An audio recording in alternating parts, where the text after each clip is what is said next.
Imagínate que tú y tu familia estáis pasando la noche de Navidad juntos y como todos los años tú preparas una cena increíble, el ambiente es cálido, tus hijos están jugando, todos se están riendo y llega la hora de iros a dormir.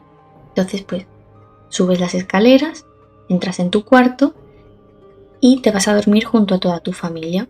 Pero en mitad de la noche un ruido extraño de algo impactando contra tu tejado te despierta y cuando abres los ojos lo primero que ves son llamas a tu alrededor consumiéndolo todo con una rapidez aterradora. Un incendio está arrasando tu hogar y tu primer instinto es coger al bebé, despertar a tu marido y correr escalera abajo intentando escapar de este infierno. Y una vez logras escapar, te das cuenta de que 5 de tus hijos no lo han hecho. Han desaparecido sin dejar rastro. No hay cuerpos, no hay restos, ni una sola señal de que hayan estado allí.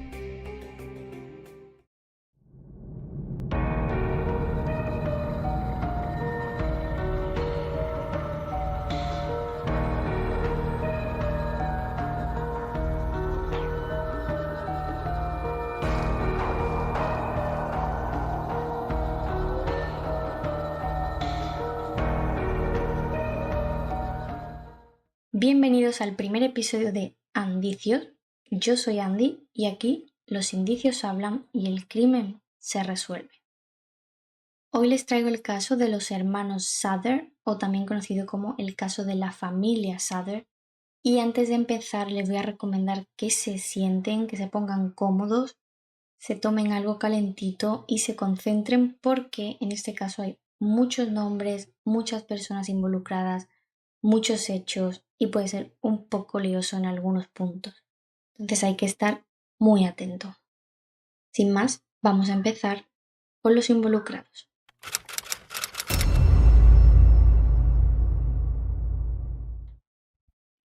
A mí me gusta dar contexto primero sobre los involucrados en el caso y en este concreto hablamos de una familia completa, por lo que vamos a empezar por el padre. El padre se le conoce como George Suther, nació con el nombre de Georgius Sadu en Cerdeña, Italia, en 1895, pero a sus 13 años tuvo que emigrar a Estados Unidos junto a su hermano mayor para buscar trabajo. Sin embargo, este último tuvo que volver antes a casa y fue solo George el que se quedó en este lugar en busca del trabajo. Tras mucho tiempo buscando, finalmente encuentra un puesto en los ferrocarriles de Pensilvania, llevando agua y otros suministros a otros trabajadores. Y después de unos años, toma otro trabajo como conductor en Smithers, Virginia Occidental. Esto le impulsa más adelante a abrir su propia empresa de transportes de camiones, lo que le ayuda a aumentar su estatus económico. Y es durante esta época que conoce a la que será su futura esposa, Jenny Cipriani. Hay que decir un pequeño detalle de George, y es que tenía fuertes opiniones y un carácter muy marcado, y no le daba miedo a expresar lo que pensaba en cada momento. Particularmente tenía una firme oposición al régimen de Mussolini, y esto lo expresaba a cualquier persona, por lo que lo llevó a tener fuertes discusiones con otros miembros de la comunidad italiana. Pasamos entonces a la madre de la familia, Jenny Cipriani o Jenny Suther, una vez se casa con George. Jenny nace en 1921 en Italia, pero al igual que George, también emigró a Estados Unidos junto a sus padres. Esta era 26 años más joven que su futuro marido, sin embargo, esto no pareció importarle a ninguno de los dos y finalmente se casaron. Una vez se casan, se mudan a Fayetteville, un lugar donde había una población de inmigrantes italianos muy grande. Construyen su casa de 2 pisos de madera y mientras el negocio de George prosperaba, la familia iba adquiriendo más poder, convirtiéndose en una de las familias de clase media más respetadas de la zona. Durante todo su matrimonio tuvieron un total de 10 hijos que en orden de edad serían Joseph Samuel o Joe, John, Marion, George Jr., Jenny, Martha, Louis, Maurice, Betty y Silvia. Aquí es donde digo que hay que estar muy atento porque ya empezamos con muchos nombres. Tampoco hay mucho que decir sobre estos niños porque cuando ocurrieron los hechos eran muy jóvenes y no hay algo relevante que contar sobre sus vidas. Entonces, sin más, vamos a comenzar con el día de los hechos.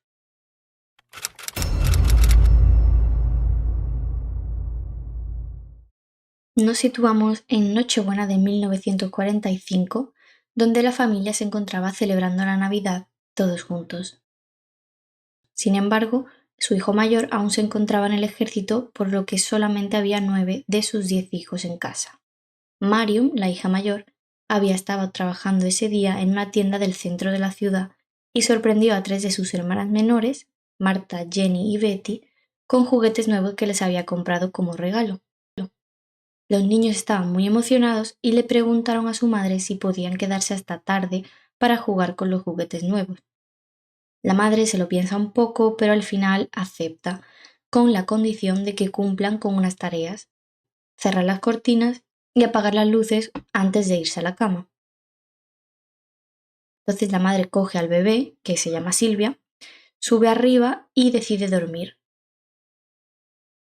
Por otro lado, el marido y sus 2 hijos mayores, John y George Jr., ya estaban durmiendo cuando ella sube, porque ellos habían estado trabajando ese día ya hasta muy tarde y pues estaban cansados y tras la cena se van a dormir pronto. Una vez avanzada la noche, sobre las 12:30, el teléfono de la casa suena y es la madre la que baja a contestar, un poco extrañada por las horas. Entonces coge el teléfono y era una voz femenina, desconocida para ella, que preguntaba por un hombre que no vivía en la casa, mientras que de fondo se escuchaban tintineo de copas, risas, como celebrando Navidad. Entonces Jenny le dice a la persona que llama que se había equivocado porque no le sonaba ese nombre y esa persona pues no vivía en esa casa. Y se disponía a colgar y justo antes de colgar, la persona que llama, la mujer extraña, se ríe y después cuelga. Jenny suelta el teléfono, no le da más vueltas, se va a la cama, pero justo antes de subir se da cuenta que tanto las luces como las cortinas estaban encendidas y abiertas, 2 cosas que le había pedido a los niños que hicieran antes de irse a dormir. Y además Marion, que era la mayor, la que había traído los regalos, se había quedado dormida en el sofá de la planta baja. Entonces pensó que, bueno, quizás le habían encargado a Marion que apagase las luces y echase la cortina porque los niños habían subido al ático, que es donde tenían la habitación, para jugar con los juguetes. Pero Marion estaba tan cansada, pues, que se durmió en el sofá y no se acordó. Entonces la madre no le da más vueltas, apaga las luces, cierra las cortinas y vuelve a la cama también. Vuelve a pasar el tiempo y media hora más tarde, alrededor de la 1 de la mañana, Jenny se despierta nuevamente por el sonido de un objeto que golpea el techo de su casa y luego rueda. Ella se sorprende, se queda alerta porque fue un ruido bastante fuerte, pero al no escuchar nada en un tiempo, decide volver a dormirse. Pero otra media hora después, la despierta un olor a humo. Cuando abre los ojos, ve que la habitación en la que George hacía su trabajo de oficina estaba en llamas. Entonces Jenny agarra corriendo al bebé, despierta a su marido y a sus 2 hijos mayores y bajan las escaleras a toda prisa. Una vez fuera, ven que Marion, que es la chica que dormía en el sofá, también ha salido, pero claro, faltan sus otros 5 hijos que dormían en el ático y no habían salido. Tanto los padres como los hijos gritan para alertar a los niños que quedan arriba, pero no escuchan ninguna respuesta. Tampoco podían subir porque las escaleras eran de madera y estaban ya totalmente consumidas por las llamas. La familia, desesperada, gritando y sin obtener respuesta, decide actuar y llegar al ático como sea. Y es entonces donde empieza, digamos, una serie de catastróficas desdichas para esta pobre familia. Por ejemplo, Marion, la hija mayor, intenta pedir ayuda por teléfono, pero este no funciona. Y podríamos pensar que se debe al fuego, que ha quemado los cables del teléfono y por lo que sea, pues no tiene señal. Entonces ella lo que hace es correr a casa del vecino más cercano a pedirle que por favor le deje llamar por teléfono y pues contactar con bomberos, policías, etc. Por otro lado, los barriles que la familia tenía fuera, llenos de agua, estaban congelados. y eso es pues porque por la noche, en Navidad, hacía demasiado frío y el agua se congeló. Entonces el padre, viendo que no funcionaba nada de lo que hacían, decide ir al lateral de la casa donde siempre tienen una escalera de estas de mano de madera apoyada en la pared. Siempre la tenían ahí y la pretende usar para subir al ático. Sin embargo, cuando va al lateral de la casa, misteriosamente la escalera ese día no estaba ahí. Entonces el padre decide buscar otra solución y trata de encender los camiones que usaba en su negocio y usarlos a modo de escalera para subirse en el techo de uno y llegar al ático. Pero ninguno de ellos arrancaba esa noche a pesar de haber funcionado perfectamente durante el día anterior que estuvo trabajando con sus 2 hijos mayores. Al final optó por trepar él mismo la fachada descalzo, incendiada, y romper con su brazo el cristal de la ventana del ático para ver si podía ver algo, gritarle a sus hijos, cogerlos él mismo. Pero cuando llega y rompe el cristal, las llamas estaban ya consumiendo toda la habitación, prácticamente no se veía nada y no podía entrar porque las mismas llamas salían de la ventana que había roto. Para colmo, el cuerpo de bomberos de la ciudad tenía poco personal y mucha menos comunicación, y dependían de que los bomberos se llamasen unos a otros para conformar el equipo e ir al lugar del incendio.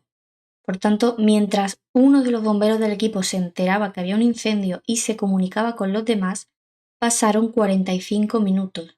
Es decir, aparecieron en el lugar del incendio 45 minutos después de que se contactase al primero de ellos. Entre este equipo de bomberos se encontraba el hermano de Jenny, es decir, el tío de los niños, el cual pues no pudo hacer más que buscar entre las cenizas que quedaron. Y no es hasta las 10 de la mañana que el jefe de bomberos por fin habla con la familia Sather y le comunica que no habían encontrado ningún hueso en todo el lugar, ningún hueso.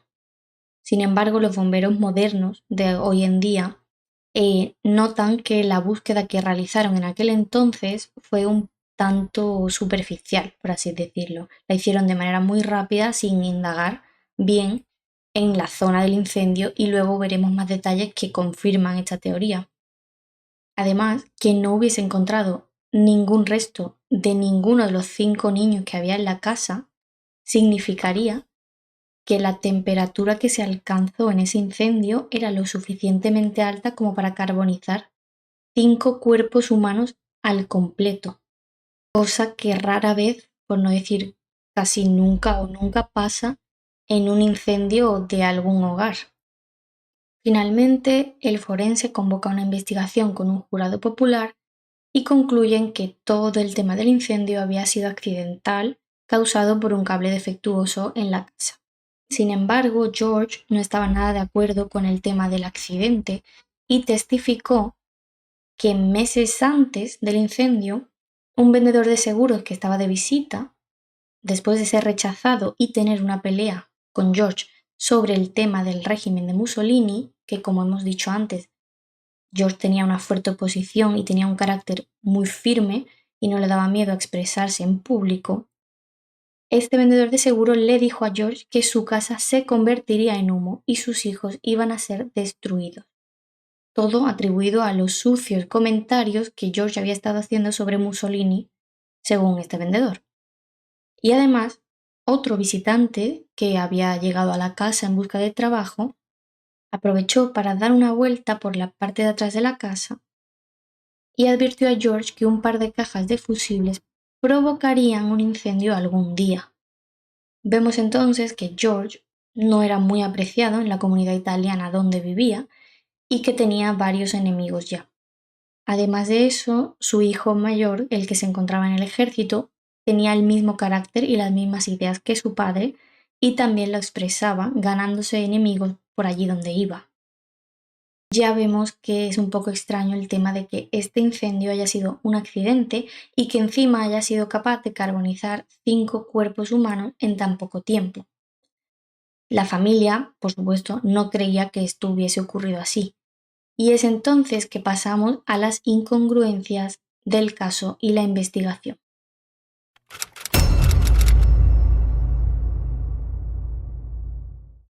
Según el jurado popular y el forense, como hemos visto, todo ha sido un accidente causado por un problema eléctrico y de un cable defectuoso.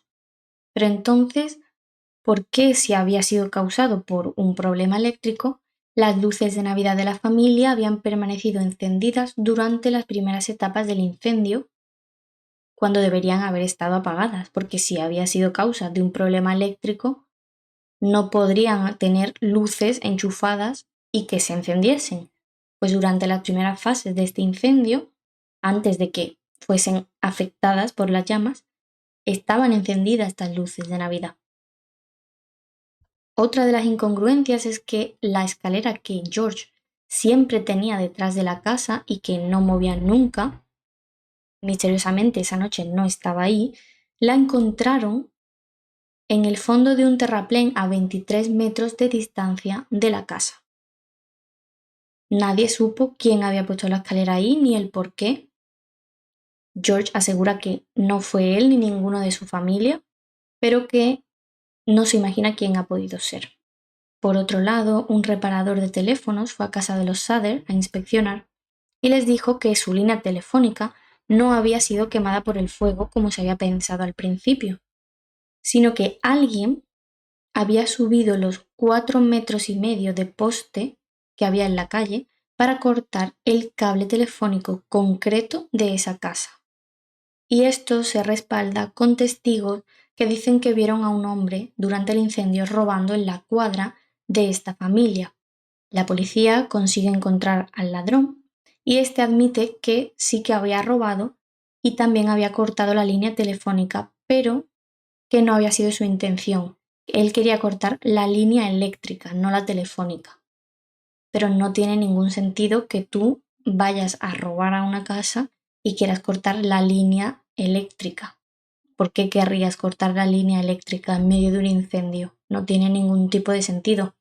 Entiendo que vayas a robar en medio del incendio porque todos están distraídos, preocupados, alarmados y no van a fijarse en que tú entres a la parte de la cuadra a robar. Pero ¿para qué querrías cortar la línea eléctrica? Otra de las incongruencias más importantes del caso es que tras el incendio, una vez quedan las cenizas, muchos de los electrodomésticos se habían encontrado parcialmente en buen estado, aún reconocibles, quiero decir, entre toda esa ceniza. Entonces, ¿cómo es posible que el fuego consuma en su totalidad el cuerpo de 5 niños, pero no consuma electrodomésticos de metal? O el techo de hojalata de la casa, que por ejemplo también se encontraron fragmentos en el suelo tirados del techo de hojalata. Además, Jenny, que no estaba nada de acuerdo con el tema de que sus hijos hayan sido carbonizados, comparó su caso con el incendio que había ocurrido pocos días antes en una casa también de la zona, donde de los 7 fallecidos se pudo encontrar resto de todos ellos. Y no contenta con esto, la madre Sather también se puso en contacto con una conocida que tenía ella de una crematoria local, la cual le informó que los huesos humanos permanecen incluso después de que se quemen a 1090 grados centígrados durante 2 horas seguidas. Es decir, muchísimo más tiempo y muchísima más temperatura de lo que se alcanzó ese día con el incendio que acabó con su casa. Y además, gente que trabaja en crematorios afirma que tras la incineración, todas las cenizas y restos son pasados por un rodillo para pulverizar los trozos de hueso que quedan. Es decir, que durante 2 horas a 1090 grados centígrados todavía quedan restos que son visibles y necesitan triturarse para que se conviertan en cenizas totalmente. Algo que hace imposible que esos 5 niños hayan desaparecido carbonizados ese día con el poco tiempo que duró el incendio y la poca temperatura relativamente que se alcanzó.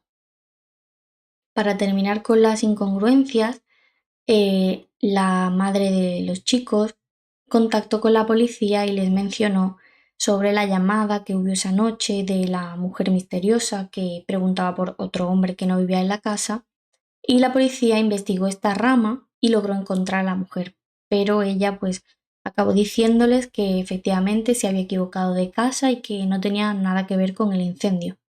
Pero claro, ¿cómo confirmas que esto es verdad? Porque puede ser o no. Puedes decir que no tienes nada que ver y tener algo que ver, pero sin pruebas, pues no hay nada que hacer. A pesar de que existían todas estas incongruencias, se seguía afirmando que la causa del incendio había sido accidental. Sin embargo, la familia no pensaba lo mismo y decidió investigar por su propia cuenta. Y es así como se obtuvieron descubrimientos que podrían ayudar a esclarecer el caso un poco más. A la familia le llegaron testimonios de varias personas que habían sido o creían haber sido testigos de la noche del incendio. Por ejemplo, un conductor de buses decía haber pasado la noche del incendio por esa calle y afirmó haber visto a algunas personas arrojar bolas de fuego, así las llamó, hacia la casa de la familia. Esto se une con un hecho que ocurrió al llegar la primavera de 1946, cuando la hija menor de la familia, Silvia, se encontraba jugando a los alrededores de la casa. Ella encontró un objeto pequeño, duro y de color verde oscuro, parecido a una bola de goma, entre la maleza cercana. George, recordando el relato de su esposa sobre un fuerte golpe y una rodadura que acabó despertándola esa noche del incendio, dijo que este objeto misterioso parecía una granada de mano, una bomba de piña o algún otro dispositivo incendiario utilizado en el combate. Es por ello que la familia sostuvo en todo momento que el incendio se había iniciado en el tejado y no en los cables de teléfono como habían dicho la policía y los bomberos. Otro de los testigos fue una mujer que había estado observando el fuego desde la carretera y dijo que había visto a alguno de los niños desaparecidos mirando desde un coche que pasaba mientras la casa estaba en llamas. Esto podría significar que los niños no se encontraban en la casa en el momento del incendio, lo que coincide con el hecho de que no había ni un solo rastro de los niños en ese ático, ni huesos, ni cuerpos, ninguna señal de que hubiesen estado allí. Otra mujer que trabajaba en una cafetería en una parada de descanso entre Fayetteville y Charleston dijo que les había servido el desayuno a la mañana siguiente del incendio y también notó la presencia de un coche con matrícula de Florida en el estacionamiento de esta misma parada. La familia finalmente opta por contratar a un investigador privado, y este fue el que le contó a George que dentro del jurado popular que había dictaminado que la causa del incendio había sido accidental, se encontraba el vendedor de seguros que lo amenazó meses antes, por los comentarios anti-Mussolini que había tenido George. También descubre una cosa que no le encuentro mucho el sentido, pero la voy a contar igualmente. Descubre que el jefe de bomberos, llamado Morris, había encontrado un corazón en la escena del incendio y lo había enterrado en una cajita de metal en privado. George y el investigador, evidentemente, van a hablar con Morris y lo confrontan, y este accede a mostrarles a los dos dónde había enterrado esta caja. Ellos la desenterran y lo llevan con un experto para analizar, quien después de examinarlo les dice que en realidad no es un corazón, sino que era hígado de res fresco que nunca había estado expuesto al fuego. No le veo mucho sentido porque luego Morris admite que la caja con el hígado no provenía del fuego originalmente y que supuestamente había colocado el hígado para que pareciera un corazón en la escena del incendio con la esperanza de que los Sader lo encontraran y se sintieran satisfechos de que los niños desaparecidos hubiesen muerto en el incendio, cuando realmente no hay indicios de que haya sido así. En 1949, el padre logró persuadir a Oscar Hunter, un patólogo de Washington, D.C., para que supervisara otra búsqueda en la tierra del solar de la casa, ya que pensaban que la búsqueda originaria había sido superficial. Este accede y se ponen a buscar nuevamente y se encuentra un diccionario perteneciente a los niños y algunas monedas. O sea, razón de más para creer que el fuego no pudo quemar 5 cuerpos al completo porque se encuentra un diccionario de papel y monedas. Y también otra razón de más para afirmar que la búsqueda original fue muy superficial. Además, se desenterraron también varios fragmentos de huesos y se determinó que eran vértebras humanas. pero estas fueron llevadas a Marshall T. Newman, un especialista del Instituto del Smithsonian, y se confirma que sí eran vértebras lumbares humanas, pero que eran todas de la misma persona y que, palabras textuales, dado que los recesos transversales están fusionados, la edad de este individuo al morir debería haber sido de entre 16 y 17 años. Por tanto, teniendo en cuenta ese rango de edad, no era muy probable que perteneciese a ninguno de los 5 niños desaparecidos, ya que el mayor de todos, Maurice, tenía 14 en el momento del incendio. Sí que hay una pequeña posibilidad de inexactitud o incluso que las vértebras de este niño estuvieran más desarrolladas de lo normal, pero es una posibilidad muy pequeña. Además, Newman agregó que estos huesos no mostraban signos de haber estado expuestos a ningún incendio, y estuvo de acuerdo en que era muy extraño que esos huesos fueran los únicos encontrados, ya que en un fuego de leña de tan corta duración debería haber dejado atrás los esqueletos completos o casi completos de todos los niños. Finalmente, el informe concluye que las vértebras encontradas podrían provenir de la tierra que George y su familia habían puesto sobre el sitio, porque en 1946 la familia crea un jardín en esa misma zona en conmemoración a los niños desaparecidos. Entonces llenan de tierra la zona y empiezan a plantar flores. Probablemente las vértebras estaban en esta tierra. En 1952 llegan más avistamientos de los niños e incluso le llega a Jenny una foto con un texto por atrás en el que afirma que la persona de la foto sería uno de sus hijos de adulto. Sin embargo, esto no se confirmó en ningún momento, pero la familia no se rindió y ofreció $5.000 de recompensa por cualquier información útil que lo llevase a sus hijos. Esto llevó a muchísimos más avistamientos y George se recorrió los Estados Unidos en busca de todos ellos, sin éxito aparente. Al final, George Sather muere en 1969. Jenny se quedó en la casa familiar y vistió de negro durante el resto de su vida, la cual dedicó a cuidar el jardín en el sitio de la antigua casa, muriendo finalmente en 1989. Los niños supervivientes de los Sather, junto a sus propios hijos, continúan publicitando el caso e investigando las pistas. Son ellos los que tienen una teoría muy interesante respecto al caso. Piensan que la mafia siciliana estaría tratando de extorsionar a George y que los niños podrían haber sido secuestrados por alguien que sabía sobre el incendio, o sea, era un incendio planeado, y que les dijo que estarían a salvo si salían de la casa. Entonces se llevó a los niños. Esto explica por qué no hay ningún rastro de ningún hueso o ningún cuerpo en el incendio y además por qué los niños esa noche no apagaron las luces ni cerraron las cortinas, como la madre le dijo que hicieran. Posiblemente fueron llevados de regreso a Italia y la familia piensa que si los niños hubieran sobrevivido todos esos años y sabían que sus padres y hermanos también habían sobrevivido, creen que es posible que hayan evitado el contacto para no hacerles daño, si es que están bajo el control de esta mafia. Nuevamente, repito, esto es solo una teoría que tienen la familia, los supervivientes de este incendio, y no es oficial. Realmente no se sabe lo que ocurrió esa noche. Así que sin más, aquí termina el caso de los hermanos Sather o la familia Sather. Si tenéis algún detalle más que añadir, alguna pregunta para debatir o algún otro caso que queráis recomendarme, podéis hacerlo comentando aquí abajo. Muchas gracias por escucharme y nos vemos en el próximo vídeo. Chao.